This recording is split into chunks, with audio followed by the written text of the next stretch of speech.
Hello everyone, this is Vaishali. I really welcome all of you on my YouTube channel. So guys, इस video में मैं particularly आप लोगों के लिए वन लाइनर पॉइंट्स लेके आई हूँ. हम सब जानते हैं एम्स दिल्ली के एग्जाम में भी गायनी काफी ज्यादा आई थी ओबीजी से क्वेश्चंस, और आप किसी भी प्रकार के क्वेश्चंस पेपर उठा के देख लीजिए, गायनोकोलॉजी को लेके ओबीजी को लेके वन लाइनर क्वेश्चंस आपको बहुत ज्यादा देखने को मिलेंगे. सो पर्टिकुलरली मैं यहाँ पे आपको वन लाइन समझाने वाली हूँ जितने भी हम गायनी ओरिएंटेड देखेंगे. Then after I will come up with another video related to medical, surgical, fundamental of nursing, anatomy and physiology. So let's start the video without wasting any time. So इस video में हम particularly बात करने वाले हैं one liner questions की जो कि हमारे पास ऑब्स्टेट्रिक्स से रिलेटेड है. So let's start the video. All right, guys. So first of all, we have here pregnancy and pregnancy related disorders. ये तो थोड़ा सा बड़ा पॉइंट है, बट आपको बस ध्यान में रखना है कि डिफरेंस क्या है दोनों का. सो गायनोकोलॉजी में नॉन प्रेग्नेंट लेडी है और ऑब्स्टेट्रिक्स के अंदर particularly pregnancy and pregnancy related disorders हैं. देन आफ्टर गायनोकोलॉजी में फीमेल रिप्रोडक्टिव सिस्टम आता है, उसके रिलेटेड डिसऑर्डर्स आते हैं, ना कि ओबीजी को लेके, ना कि न्यूबॉर्न बेबी को लेके. So remember this thing: gynecology, female reproductive system. Midwifery nursing, guys, providing nursing care to pregnant lady during labor and particularly delivery. So ध्यान में रखना, that is midwifery, जिसमें आप प्रोवाइड कर रहे हो nursing care to a pregnant lady and during labour after the delivery. What is andrology, guys? This is study of male reproductive system. I'm telling you, RRB में आपको at least 5 से 10 question देखने को मिल सकते हैं यहाँ से, बिकॉज वन लाइनर क्वेश्चन काफी इंपॉर्टेंट होते हैं और एकदम से दिमाग में आते भी नहीं है कि क्या आंसर दे. इसीलिए आरआरबी का अगर आप एग्जाम भर रहे हैं तो मेक श्योर कीजिए ये वीडियो आपके लिए सबसे बेस्ट रहने वाली है. Then after we have gynaecology, जो मैंने बता दिया, study of female okay reproductive system. Male pelvis, android pelvis बोला जाता है. इसी को ही पढ़ने लगे अगर हम डीप तरीके से तो काफी बड़ा लेक्चर है जिसमें हम बात करते हैं male pelvis, female pelvis, anthropoid, platypelloid, हर प्रकार के पेल्विस के उनके डायमीटर्स की बात करते हैं. बट यहाँ पे सिर्फ वन लाइनर आंसर मैं आपको दे रही हूँ जिसमें मेल पेल्विस में एंड्रॉयड पेल्विस आता है, फीमेल पेल्विस में गायनोकॉइड पेल्विस फीमेल पेल्विस को बोला जाता है. Then we have male hormone androgens. Guys ये एंड्रोजन अगर आप डीपली पढ़ने जाओगे तो आपको एड्रीनल ग्लैंड जो कि किडनीज के ऊपर पाया जाता है, जिसके अंदर 3 प्रकार के हार्मोन्स होते हैं, मिनरलोकॉर्टिकॉइड, ग्लूकोकॉर्टिकॉइड एंड एंड्रोजन्स. ये एंड्रोजन उस एड्रीनल कॉर्टेक्स के पर्टिकुलरली के पास आपको देखने को मिलेगा एड्रीनल ग्लैंड के अंदर. So remember this point also. Female hormone oestrogen. So guys ये भी एंडोक्राइन सिस्टम का ही टॉपिक है. पर्टिकुलरली एंडोक्राइन सिस्टम में जो फीमेल हार्मोन है वो एस्ट्रोजन है, जो कि ऑर्गन्स द्वारा रिलीज किया जाता है. सो आपका growth hormone it will go to the gonads, male and female. Female gonads में जाएगा, फिर मेल गोनैड्स में जाएगा, और फीमेल में एस्ट्रोजन, प्रोजेस्टेरोन, एफएसएच, एलएच की रिलीज करवाता है. स्पर्मेटोजेनेसिस, गाइस ये स्पर्म फॉर्मेशन को बोलते हैं. 61 डेज इसका प्रॉपरली जो है लाइफ स्पैन, मतलब ग्रोथ होने में टाइम लगता है. oogenesis जो है वो ओवम फॉर्मेशन है जो कि फीमेल्स की होती है, और 10 से 14 दिन का होता है. आप हम सब जानते हैं कि 14th day is your particularly ovulation day. So I hope आप सब लोगों को ये क्लियर हो रहा है. Next guys, next we have particularly male chromosome. We have 22 plus X, 22 plus Y, male chromosome okay. So we have 22 plus X, 22 plus Y, मिल जाएंगे दोनों, तो आप देख सकते हैं एक्स वाई क्रिएट कर देते हैं. फीमेल की बात करें तो 22 प्लस एक्स, 22 प्लस एक्स मतलब X X hormones. Then sperm का जो साइज है वो 50 माइक्रोन है, ओवम का जो साइज है वो 130 माइक्रोन है. Smallest cell of the male body is sperm and smallest cell of the female body is platelets. ध्यान रखिए इस बात का. Largest cell of the male body is nervous cell okay. तो लार्जेस्ट सेल जो हमारे मेल की बॉडी का है that is nervous cell, and largest cell of the female body is ovum. It's ovum, क्योंकि मेल्स में तो ओवम है नहीं ना, तो फिर इसीलिए. Then after, guys, we have the largest organ of the body is skin. The largest internal organ of the body is liver. Largest gland is liver. Smallest organ and gland is pineal gland. तो आपको भाई इनको रट्टा लगाना जितना जितना हो सकता है उतना ज्यादा. Then also known as biological clock, इसे pineal gland को.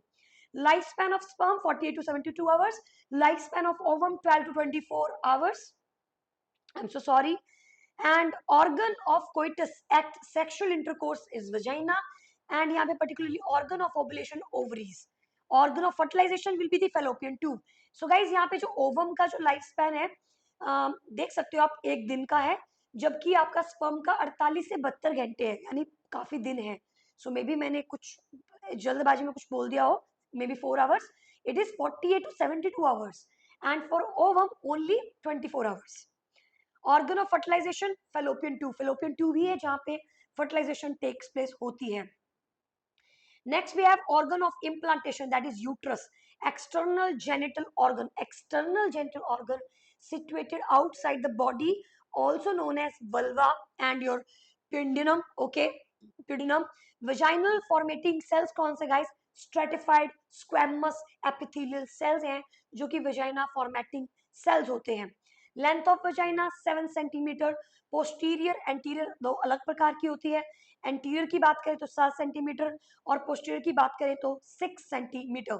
pH of vagina is 3.8 to 4.5 and the pH of vagina is acidic from puberty to menopause because of lactobacillus species bacteria. Example Doderlein bacilli भी होता है। डॉर्डनी bacilli के बारे में भी बता देती हूँ। Convert glycogen into in vaginal cells to lactic acid. तो आप देख सकते हैं किस प्रकार से ये बेसिली ग्लाइकोजन को कन्वर्ट करती है वेजाइना में लैक्टिक एसिड में। Bacilli bacterias rod shaped bacterias होते हैं। कोकी जो बैक्टीरियाज होते हैं they are rounded shape bacterias. Spirochete bacterias are spiral shaped bacterias, example treponema pallidum. pH of sperm is particularly 7.4 to 7.8. VDRL test क्या है? Let me show you. So Venereal Disease Research Laboratory Test, VDRL. So VDRL test, it's your Venereal Disease Research Laboratory. Screening test for syphilis होता है VDRL for syphilis. It's a sexual transmitted disease. Confirmatory test for syphilis is FTA, absorption test. Full form is fluorescent troponimal and your antibody absorption test. Vidal test typhoid के लिए किया जाता है। ELISA test is for enzyme linked immunodeficiency immunoabsorbent assay.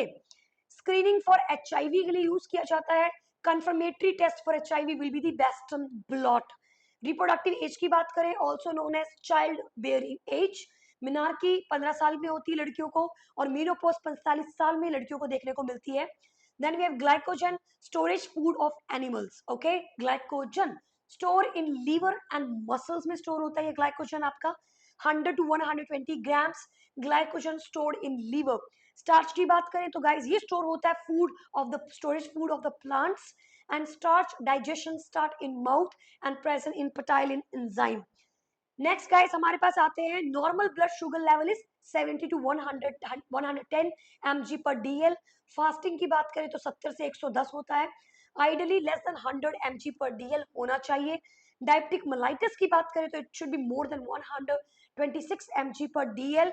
और azotemia का मतलब होता है increase nitrogenous waste product in the blood. Emia blood, so azotemia means आपका जो नाइट्रोजीनियस वेस्ट है वो आपका बढ़ जाता है। Normal ammonia level will be 35 to 65 microgram per DL.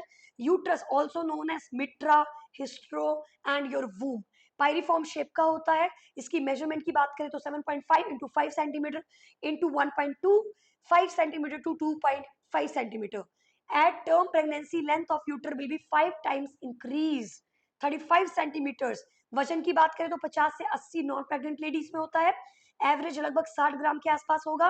Eight term pregnancy weight out uterus will be 1000 gram.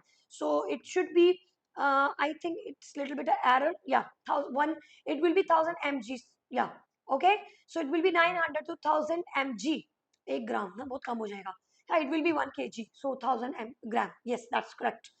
So because of hyperplasia and hypertrophy of uterus, hyperplasia means increase number of the cell.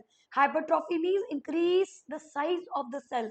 Atrophy means decrease, the size of the cell after the full development.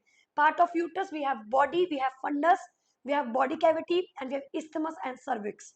The body will be 1.5 centimeter length. The body cavity will be 3 to 4 centimeter. Isthmus will be 0.5 centimeter. Cervix will be 2.5 centimeter.